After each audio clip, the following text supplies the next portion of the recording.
ఇప్పటిదాకా అయిన కార్యక్రమాలంతా ఇప్పుడు ఎట్లా జరిగింది, దేని గురించి చేస్తారు, ఎట్లా అనేది ఇప్పుడు తెలుసుకుందాం. పెద్దమ్మ తల్లికి జై, పెద్దమ్మ తల్లికి. మనము గణపతి పూజ చేయడం జరిగింది పంతులు చేత అక్కడ.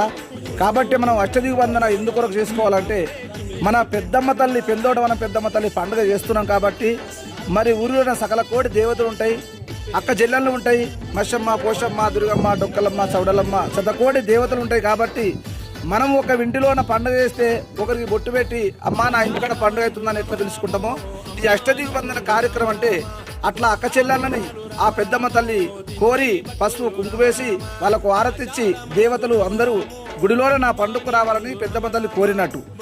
మరి ఏదన్నా దుష్ట కార్యములు ఏదన్నా చెడు తత్వములు చేసిన వారిసే మరి కామిని మోమిని చండిగ్ర ముండిగ్ర అంతగ్ర బాలగ్ర ఏదన్నా శక్తి ఏదన్నా ఉన్నట్టు ఉంటే మరి దేవతలను చూసి అది పారిపోతుంది. కాబట్టి అమ్మవారు దేవతలందరూ ఊళ్ళో ఉండి మరి ఏదన్నా చెడు కార్యక్రమం ఉంటే మరి అవతలకు జరిగిపోయి పండుగ విజయవంతంగా ఘనంగా కావాలని ఈ అష్టదిగ్బంధన కార్యక్రమం చేస్తున్నాము.